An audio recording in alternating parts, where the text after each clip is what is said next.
Well, I got the vaccine today, and I honestly put way more thought into this than I probably needed to. And I was weighing the pros and cons of getting one of these mRNA viruses, the Moderna or Pfizer. And, the pros are that it's available now, and it's proven to be very effective. They're both about 95% effective. And the safety profile, short term, is very well known. And the cons are it's a new technology, and the long term effects are haven't been tested in a wide population, so very rare long term effects we wouldn't know about. So I was thinking, well, I'm a relatively healthy guy, and maybe I'll just wait for one of the protein or inactivated virus vaccines later on. But a couple of things made it so I decided to get the vaccine today. And one of them was I'm in California where the COVID numbers are kind of ridiculous. And I've actually volunteered to help in one of the COVID wards next week. And so I was planning on getting the vaccine last week so that I would have vaccine protection by the time I started in the COVID ward. And after kind of researching the Moderna and Pfizer vaccines, I decided that I preferred the Pfizer vaccine for several reasons, which I'll get into when I go over the phase 3 trials for both vaccines. But I have I'm fortunate in that I have a choice of getting either the Moderna or the Pfizer. One of the hospitals I work at, the academic hospital at Loma Linda University, had Pfizer initially, but then they ran out and they now only have Moderna. And the other hospital I work at, which is the VA hospital, only had Moderna. So at this point, Loma Linda told me they had no idea when they were getting more Pfizer for first doses. And so this is about a week away from when I start in the COVID ward. So I decided I better just get the vaccine that is available to me now. So there it is. Got the Moderna vaccine. Okay, so why did I prefer the Pfizer over the Moderna? I mean, honestly, they're both almost identical vaccines. They probably have almost the same mRNA sequence, and the nanoparticles are basically the same. And their mechanism of action is the same, efficacy is the same. There's a couple of differences which will become clear as we go through this. And I think this will be kind of cool because we can go through how these vaccines went through phase 1, 2, and 3 trials. What you'll notice is across the tabs here, these are all New England Journal of Medicine articles because New England Journal of Medicine is basically the #1 medical journal in the world. And so if you're doing something really cool, yeah, it'll be published in the New England Journal of Medicine, basically.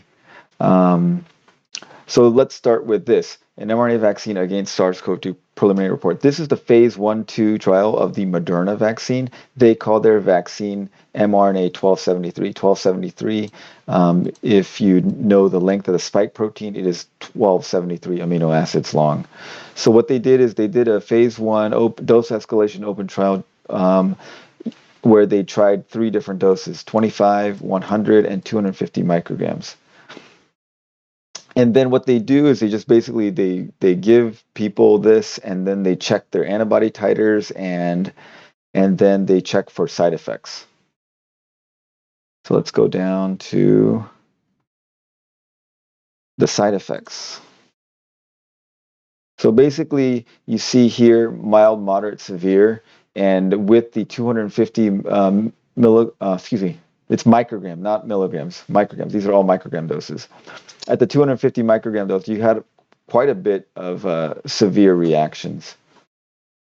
And that's probably why they ended up going with 100 in the phase 3 trial.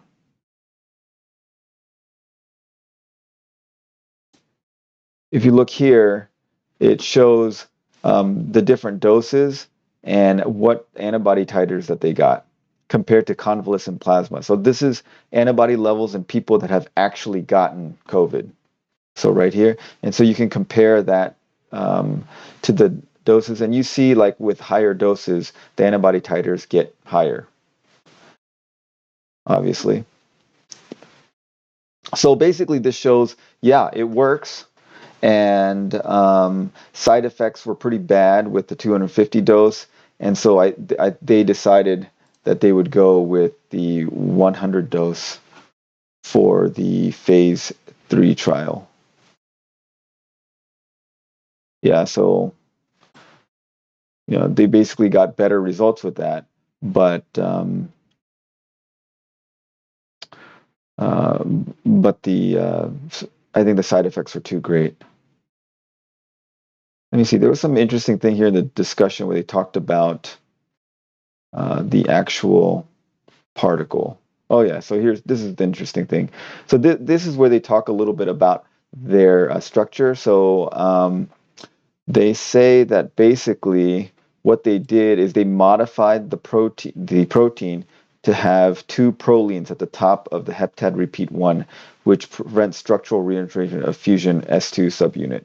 So basically, they changed two of the amino acids in the fusion area of the spike protein because that is the part that when it binds the receptor, the protein undergoes a conformational change to get membrane fusion, so to deliver the virus into the cell. But they wanted to keep the protein in the non-bound state because they wanted to generate antibodies that would bind to the non-bound protein. So that would basically neutralize free-floating viruses, which is what you want in a vaccine. And prolines have a very rigid structure amongst amino acids. They're a ring, so they prevent a lot of motion, and so they put two prolines in there, and that froze it into place. And what's interesting is that is also what the Pfizer BioNTech vaccine did. So this is the Pfizer BioNTech phase 1/2 trial, and in this one they're testing two. They tested this one, which they call this long name, in B1, and this is B2. B1 just has the receptor binding domain, and B2 encodes the full length spike stabilized in the pre-fusion conformation. And I'll see if I can find it in this paper where they say where it is, but they used the two prolines as well. So they did exactly the same thing as the Moderna. Let's walk through here.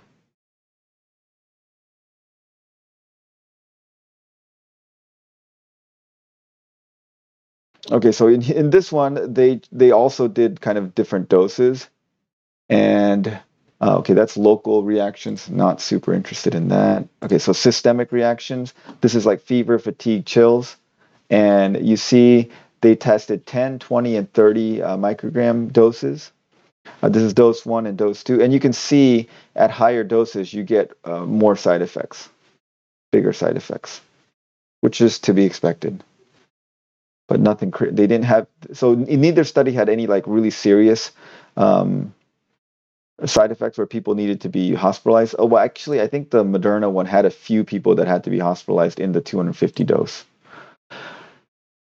And then, yeah, here is the immunogenicity. And so you can see here, basically, when they analyzed their data, they had the younger population, 18 to 55, and the older population, 65 to 85. And what you notice is with higher, so this is the 10, 20, 30 dose, 10, 20, 30 dose of the two kinds. And you notice that with higher doses, you get bigger antibody responses. Although the 31 isn't much better than the 20 in the younger people, but if you look in the older people, the 30 definitely was better than the 20. So that's why I think they decided to go with 30 rather than 20 when they did the phase 3 trial, because they really wanted to protect this group of people. And as you get older, you get immunosenescence where you just don't mount as good of an immune response. And so they really wanted to protect the elderly because they're the most at risk. And so they checked the 30 milligram dose. And I think the problem with the other, I think the problem with the B1 was, yeah, so this is the problem. This is why they decided not to go with the B1. They decided to go with the B2, the full length spike protein in the phase 3 trial, because the side effect profile of the B1 was much higher. So you see all the bars are bigger here compared to here. So they decided, okay, let's go with this one, the B2. Um,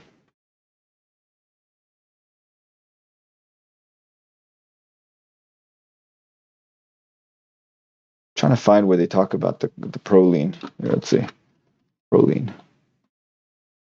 Yeah, here you go. So this they talk about it. The other candidate encodes the full-length spike modified by two proline mutation to lock it in the pre-fusion conformation. So yeah, exactly. I'd be surprised. I think that the two sequences of the vaccines are probably identical. They have the identical full-length protein modified by two prolines in the fusion area that lock it into pre-fusion conformation. Okay, so then this is the phase 3 trial, and mainly there's two things you want to look at is what are the side effects. So they didn't have any really bad side effects where anyone, died or had to go to the hospital or had anything really serious, but they had systemic side effects. So here, this is the graph of systemic side effects. Local side effects are pain, erythema, swelling, lymphadenopathy. Okay, I don't really care about that. That's fine. There is systemic side effects like fever, headache, fatigue, myalgia, arthralgia. Okay, so this is stuff I kind of don't want.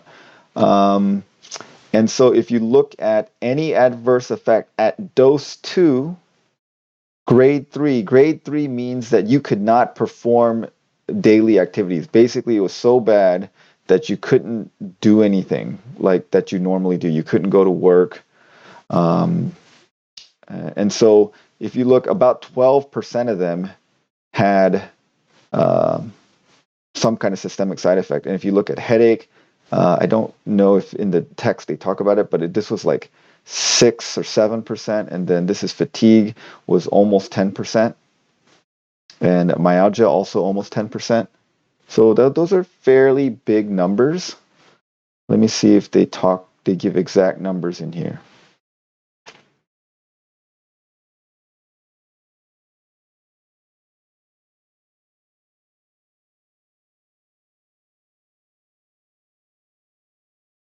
No, they don't give the exact numbers. Okay, so here's efficacy.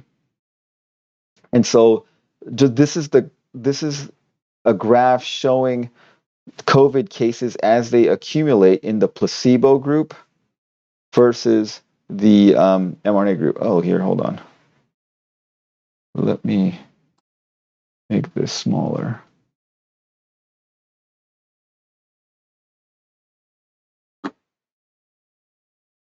Okay.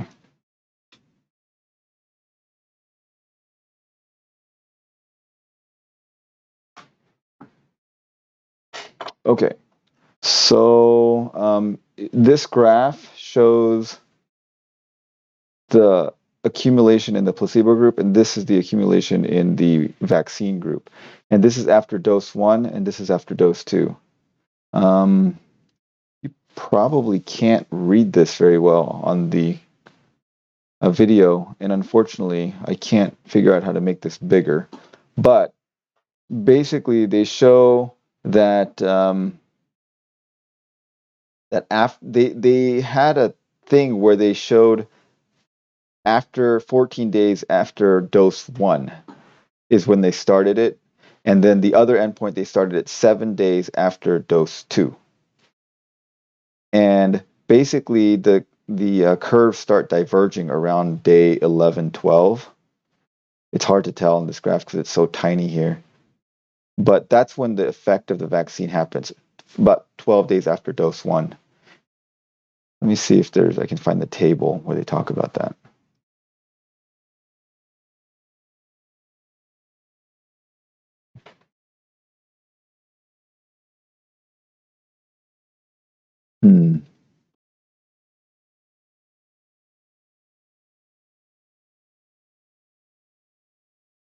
Okay, yeah, so here you go. Findings were similar across secondary analysis, including assessment starting 14 days after stay. So they said we started counting cases 14 days after dose 1, and then they had 255 cases in placebo and 11 in the vaccine, which indicates an efficiency of 95%. So this is where you saw in the news that like, oh, the Moderna after dose 1 is 95% effective because they started counting 14 days after dose 1. So that's before dose 2 was given.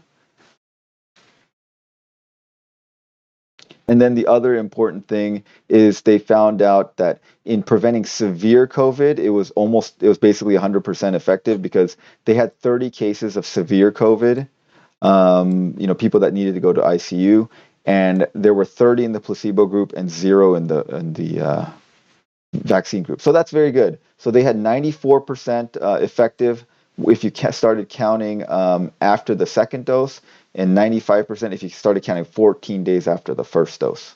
So they're basically the same.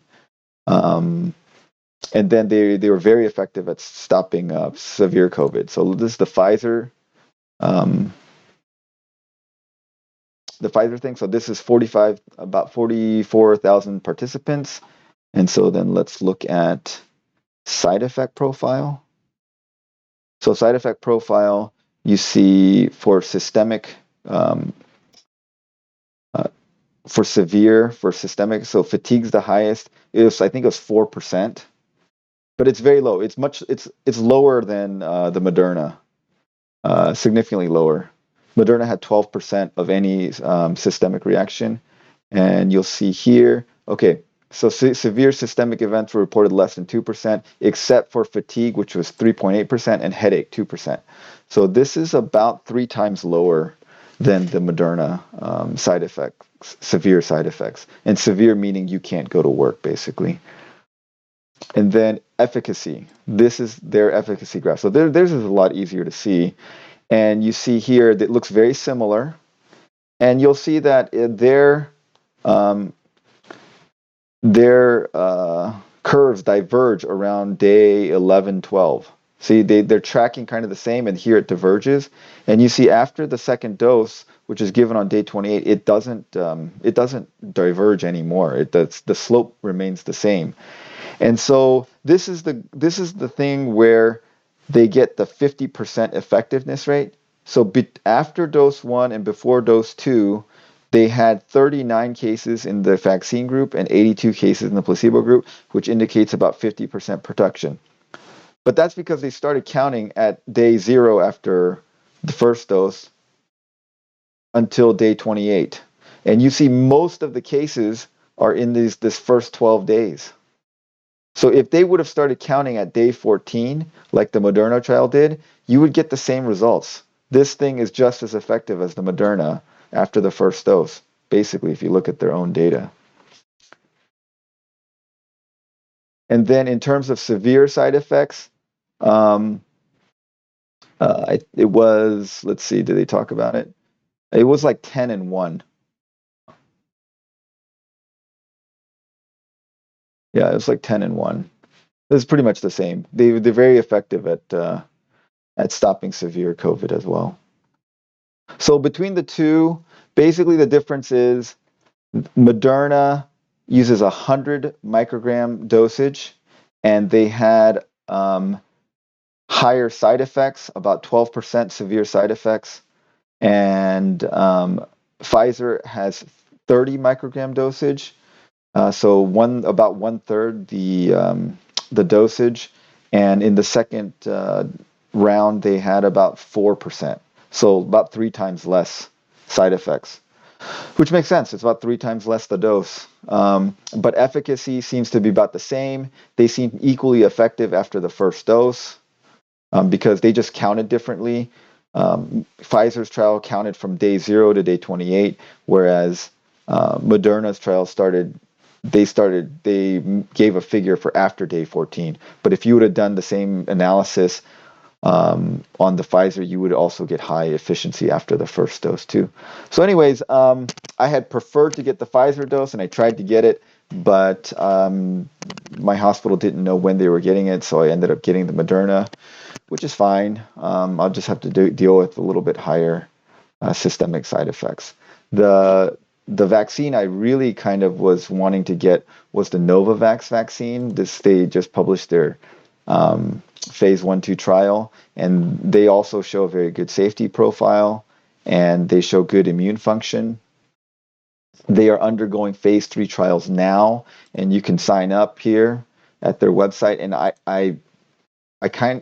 started signing up for it, but then I realized, I just better not take my chances. I'm about to work in a COVID ward, and I have access to the Moderna vaccine. And if I get it today, I'll have protection by the time I start next week. So I ended up not not going to the Novavax vaccine, which is the one I kind of initially thought that I would wait for that one. And just full disclosure, I don't own stock in Novavax, Moderna, or Pfizer. So I don't really care from a financial standpoint which one people get. Um, but yeah, I was hoping to get Novavax, but then now I decided I need to get it sooner, and then I wanted Pfizer, but that wasn't available, so I got Moderna, and yeah, I'm happy about that. That's fine. So I hope that that was useful for anyone else that was wondering what the differences between the Moderna and the Pfizer vaccine are. Essentially, not much. They're probably identical vaccines. They're just given in different dosages, and they have a slightly different makeup of their lipid nanoparticle. I've made videos about lipid nanoparticles and another video about why there's a little bit of lag of protection from the vaccine. You can check those out if you like. I hope this video was useful to anyone, and thanks for watching.